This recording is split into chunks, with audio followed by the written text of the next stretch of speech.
compte, je termine là-dessus. J'ai fait faire une analyse l'an dernier avec une université norvégienne.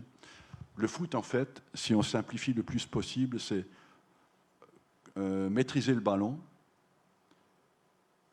prendre une décision et exécuter la décision.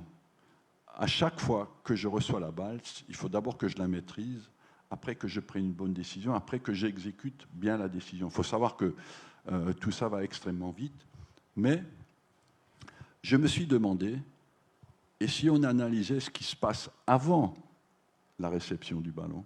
J'ai fait faire une étude avec une université norvégienne qui faisait leur doctorat là-dessus.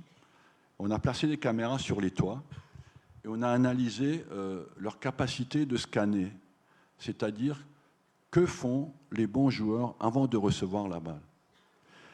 Et surtout, combien de fois contrôlent-ils leur environnement dans les 10 secondes précédant la réception du ballon?